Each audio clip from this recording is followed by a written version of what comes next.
Hey YouTube, what's going on? Kai the Casual here with another Kai's Top 5 for AEW Dynamite. Still in the 2300 arena in Philly.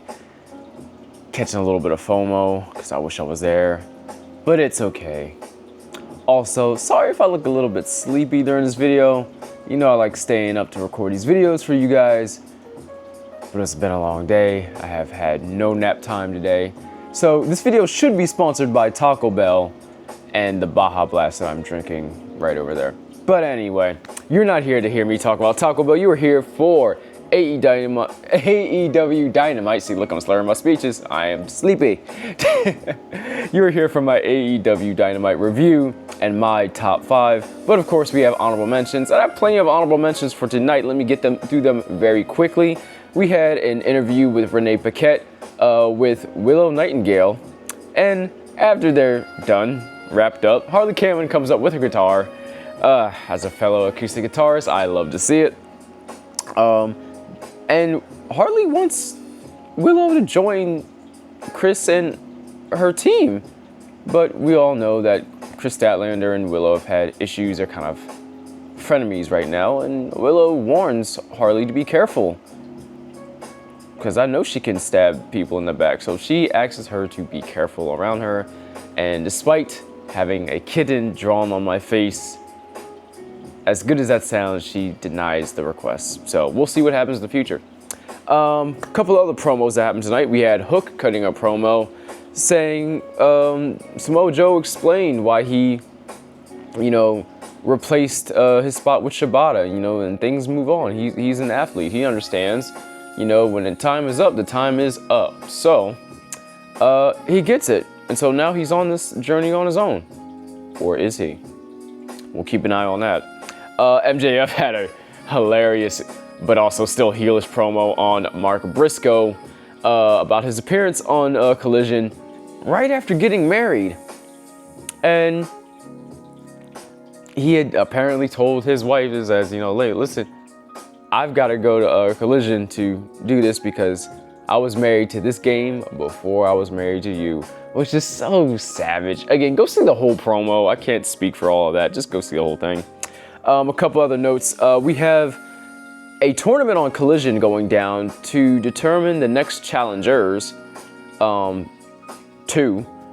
the unified title against Okada. However, fellow stablemate Konosuke Takeshita is involved in this tournament as well. So what if he wins and he's one of the competitors that takes on Okada? I am very excited to see that collision. Okay, and of course, my top honorable mention of the night is Daniel Bryan. Said Daniel Bryan again. Bryan Danielson is on commentary for AEW permanently. Excalibur seemed to suggest that Bryan is done in the ring. So, if that's true, thank you for a great career. Loved you in WWE. Loved you in AEW. Thank you for everything, Bryan Danielson. You are one of the GOATs, undoubtedly, and an inspiration to skinny little dudes like me, even though he's not as skinny as me. All the same compared to a lot of dudes he was in the ring with. Yeah, anyway. Getting to the main list, though, in my number 5 slot of the week.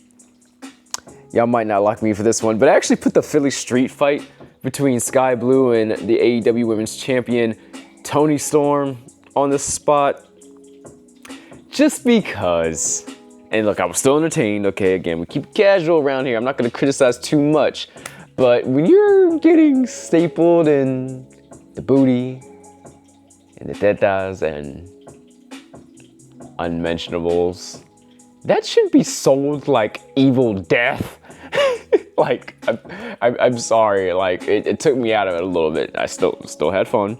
Okay, don't get it twisted.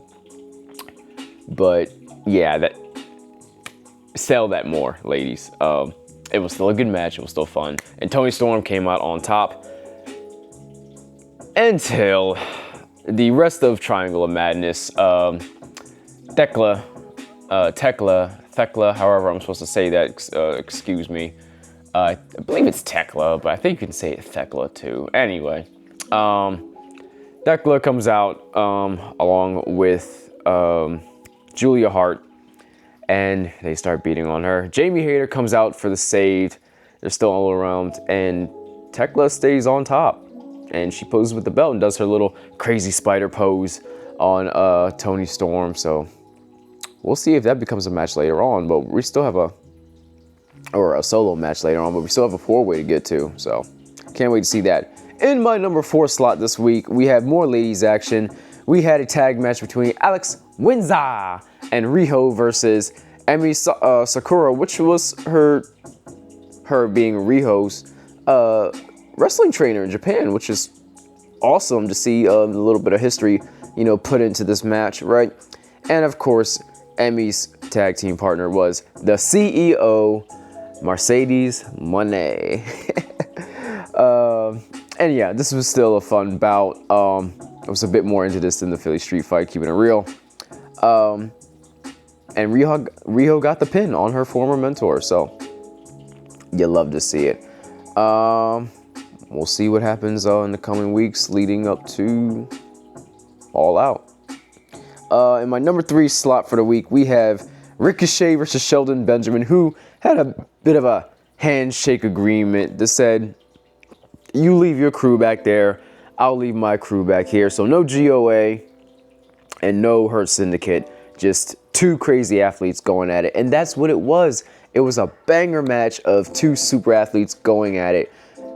Again, I do not understand. I know he's a heel, don't get me wrong, I know that. But like the real life hate of Ricochet, I do not understand it, because the dude is awesome. And mic work has definitely gotten increasingly better in AEW, thank goodness. I think that was probably the only thing he was missing. But athletically, of course, he's got it. And against a dude like Shelton Benjamin, of course, it was going to be a super athletic match. That Ricochet won because the GOA end up getting involved, and Ricochet picks up the heel win. But out come the Hurt Syndicate, of course, to, send the crowd home happy, to get their pound of flesh. So we'll see what happens coming up on the way to All Out. I cannot wait for that trios match. Nah, no early predictions. I'm not gonna do that now. My number 2 slot goes to the opening match, actually. The AEW champ actually opened the card tonight.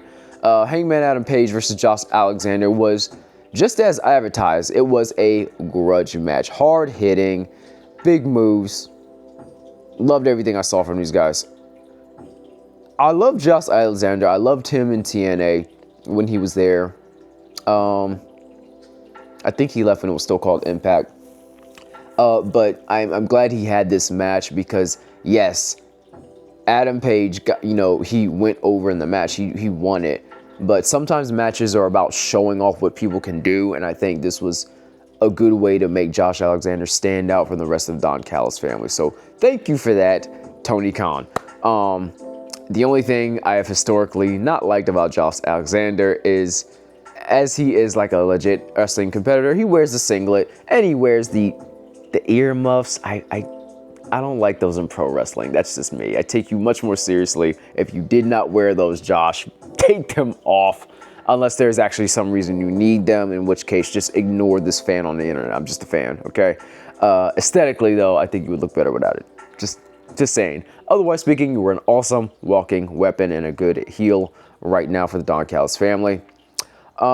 Page even won after fending off Rocky Romero and Lance Archer on the outside. And after the match, Page cuts a fiery promo stating, "I didn't bleed gallons of my blood for guys like MJF to try to stack the deck against me, with unfair rules and such.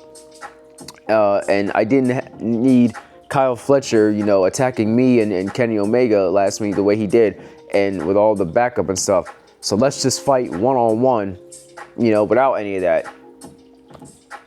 Out comes Kyle Fletcher, the proto star. You gotta love the crowd in Adam Page too, who also makes fun of him for not wearing socks. Yeah, it was fun. Of course they get into it. Kyle is doing great for himself on the mic too against Page. And at All Out, just to conclude this whole thing, he will be challenging Hangman Adam Page for the AEW title. I like it. I think this is a good way to make, if there's nobody challenging for the TNT title, I think this is a good way to, continue to make Kyle look like a star while also having a great match for the title with Hangman. I can't wait to see it. So go watch All Out, folks. Remember, it is $10 cheaper now on HBO Max. Don't worry, I will be watching WrestlePalooza and All Out because, again, no tribalism here. And for me, this amount of money is kind of like watching a UFC pay-per-view, so whatever, right? Anyway,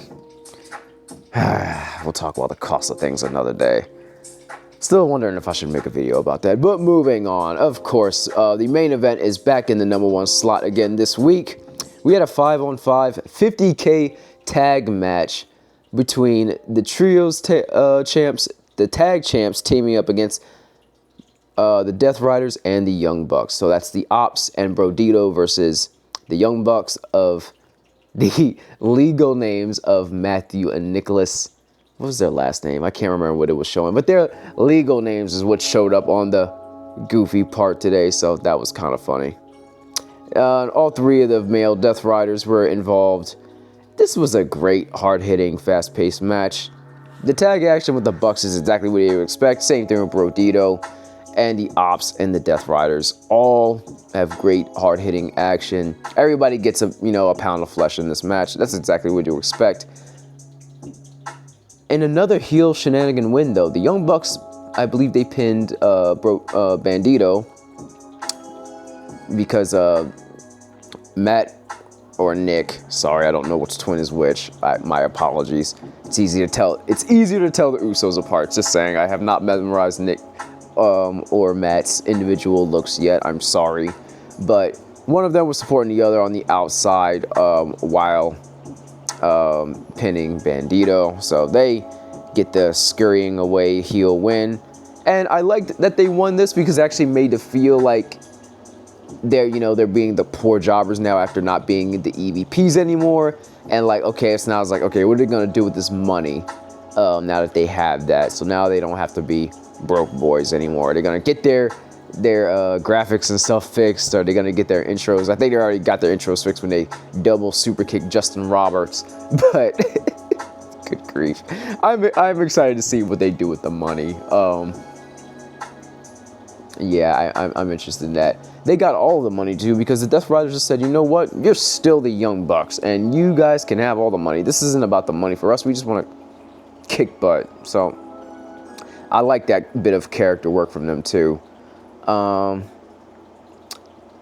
Post-match, everybody's brawling. The tag champs are mad at the Bucks for cheating. The Ops are, of course, brawling with the Death Riders. They just don't like them. And then here comes Darby Allin for, hey, let's send the people home happy, right? So out comes Darby Allin, and he's, throwing hands, getting all over JonMoxley, right? And out of nowhere, maybe not out of nowhere, because I kind of predicted that this would happen, or I said he needed this, but here comes Daniel Garcia brutalizing Darby Allin from behind in a crazy surprise. There may or may not have been a little bit of a botch here. I know wrestlers don't like hearing us say botch. I'm sorry. But he has him in a hold by the legs and by the arms, and he's snapping his head down. He hits the mat at first, even though it looks like he's supposed to hit the chair. They run it back a second time, and he hits the chair this time. So he assaults Darby Allin, and Marina Shafir and JonMoxley hype him up, say that's what we're talking about. And it looks like Daniel Garcia is officially a part of the Death Riders, which, thank you, Tony Khan. Thank you, oh Lord. Daniel Garcia needed this to be taken more seriously, and I love it. But that's just my opinion as a casual hardcore fan. Let me know what you guys think in the comment sections. What did you think about this episode? What do you think about him joining the Death Riders? And of course, like, comment, subscribe, ring that bell notification. And of course, guys, you know that I love you. Enjoy pro wrestling. And for the love of pro wrestling, keep it casual. Good night.